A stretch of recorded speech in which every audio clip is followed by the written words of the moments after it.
বাংলাদেশের মধ্যে দিয়ে ইন্ডিয়ার ট্রেন চলবে।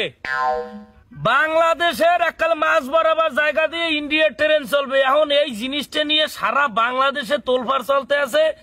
রাসেল ভাইফের দিন শেষ, ইন্ডিয়া বাংলাদেশের এই ট্রেন চুক্তির বাংলাদেশ।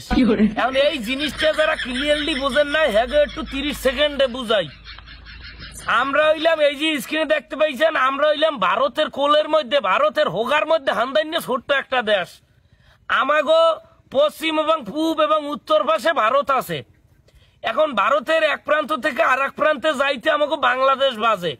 তাই তারা সংক্ষেপে যাওয়ার জন্য, রাস্তা পথ কমানোর জন্য বাংলাদেশের মাঝ বরাবর একটা খণ্ড করিয়ে হাগো ট্রেন নেবে। সেই ট্রেনের মাধ্যমে তাদের সংযোগস্থল সহজ হইবে। ভুটানের সাথে বাণিজ্য, তাদের বাণিজ্য বিস্তার লাভের জন্য তারা বাংলাদেশের জায়গা ব্যবহার করবে।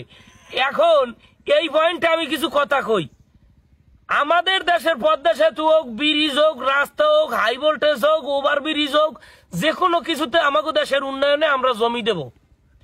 একটা ট্রেন, একটা রেল লাইন করতে যদি আমার ঘর বাজে, বাংলার নাগরিক হিসেবে বাংলাদেশের উন্নয়নের জন্য আমার ঘরটা ভাঙ্গে হানতে রেল লাইন নিলে আমার গায়ে বাজবে না। কিন্তু যখনই ভারত রেল লাইন করবে, সেই রেল লাইনের সামনে যখন শত শত বাঙালির ঘর বাঁচবে, শত শত বাঙালির ফসলি জমি বাঁচবে, সেই জমিগুলো কেন আমরা দেব?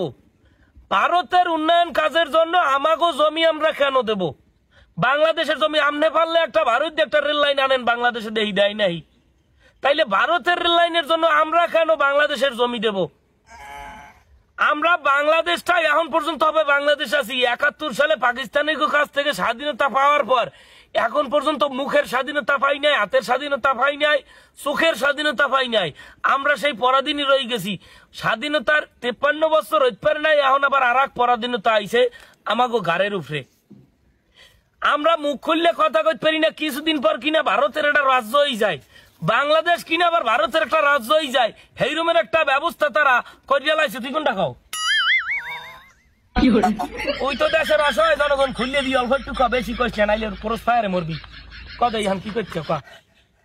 আমিও কইছি এইটা। আমি এই যে বাংলাদেশের মধ্যে এই নাগরিক হিসেবে আমি একটা গুতির মধ্যে আছি। এই যেমন ভারত গুতায়, যেমন শ্রীলঙ্কা গুতায়, যেমন যেমনে যাবো হেমনে গুতি। মানে আমরা এই বাংলাদেশ দেশটা একটা গুতির মধ্যে আছি। মুখে তালা ফারাই রাখার মতো আমরা জনগণ মুখে তালা ফারি আছি। কিছু বলতে পারতে আসি না, কিছু কইতে পারতে আসি না। ভারতকে আমরা কোনো কালি বন্ধু মনে করি না। তারা আমাদের শুভাকাঙ্ক্ষী ছিল না। তারপরও ব্যবসায়িক কাজে না, ঠিক আছে, রেল লাইনের মাধ্যমে যদি আমাদের দেশের উপকার হয় সেটা করুক, কোনো সমস্যা নাই। কিন্তু সংবিধান অনুযায়ী এই জিনিসটা পার্লামেন্টে উঠবে, সারা দেশে আলোচনা হইবে, সবাইকে নিয়ে বৈঠক করার পর এটা একটা আলোচনা হইবে। সেখানে হয় না, আমরা ছোট মানুষ, রাজনৈতিক মস্তিষ্ক আমাদের নাই, অত কিছু আমরা বুঝি না। কিন্তু আমরা সহজ ভাষায় এক লাইন কথাই বুঝি যে আমাগো দেশের জায়গা কেন ভারতের কাছে দিমু? আমাগো ছোট্ট একটা দেশ, যে দেশটা ভারতের হোগার মধ্যে হান্দাই না, মানচিত্রটা দেখলেই বুঝবেন সিফের মধ্যে হানতে রয়েছি। একদিক দিয়ে সেন্ট মার্টিন লই যেতেছে মায়ানমার, সেটা লই যুদ্ধের চাই অন্য ইয়া। এ খুলতে আবার ভারত মাঝখান একটা সীমানা দিয়া রেল লাইন দেখার একটা খণ্ড করতে চাই। কি চাই? বাংলাদেশটারে কি একটা রাজ্য দেবে? নরেন্দ্র মোদী সাহেবের দেশের একটা রাজ্য হইবে বাংলাদেশ। বাংলার শেষ থেকে দেশ বাদ দিয়ে বাংলা রাজ্য হয়ে যাইবে।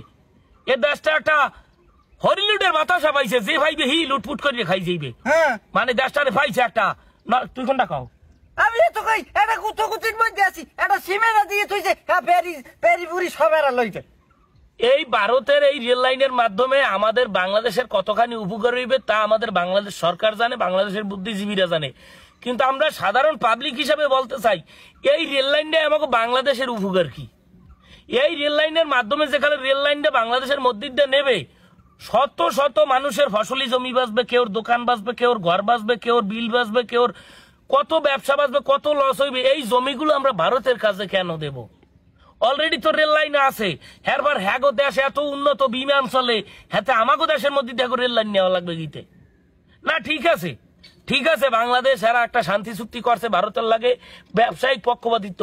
কিন্তু দেখেন আন্দারে পাটকাতে নিয়ে যেন পিছন মারিয়ে দিয়ে না যায়। 71 সালে আমরা যুদ্ধ করে স্বাধীন হয়েছি, সেই যুদ্ধ যেন আবার না করা লাগে। এবার যুদ্ধ করলে এবার যুদ্ধ করবে কারা? যুদ্ধ করি না বাংলাদেশে মানুষ হই, বাংলাদেশের মধ্যে মানবতা আছে না জিদ আছে? বাংলাদেশের মানুষ তো আর নান্ম হয়ে তালা করে বই রয়েছে। কিছু কইলেই তো মামলা। রেল লাইন যেখানে যাইবে রেল লাইনের উপরে হুইয়ে পড়তে হইবে, হুইয়ে পড়ে যাইবে রেল লাইন আটকাইতে হবে। কেন আমাকে জমির দেহারা রেল লাইন নেবে? এই আর ঘোর প্রতিবাদ জানাই একজন সাধারণ জনগণ হিসেবে। এই রেল লাইন নেওয়ার কারণে আর একটা ঘোর প্রতিবাদ জানাই। এটার বিষয় একটা অগ্নিঝরা প্রতিবাদ আমরা জানাইছি আছি একটা সাধারণ কন্টেন্ট ক্রিয়েটর হিসেবে। বিনোদন ভাই আমার জায়গায় দিয়ে যদি নিতে চায় তাই আমি হলো ওরা তাই গোড়া সাইডে বেলুনা নাই, এইবার রেল লাইনের হোগা বাসাই ভাড়াম কারণ এই সমস্ত রেল লাইন এগুলোর দরকার নাই। আমরা প্রতিবাদ জানাই গেলাম, যেগো মাথায় ঢুকছে হেরা দয়া করিয়া এই জিনিসটার প্রতিবাদ জানাইবেন, ভিডিও শেয়ার করবেন, কমেন্ট করবেন এবং যে কোনো জায়গায় এটা পাইবেন এটার একটা প্রতিবাদ জানাইবেন। কারণ একটা রেল লাইন যাইবে দেশের উপর দিয়া, দেশটারে খণ্ড করে দিয়ে চলে যাইবে।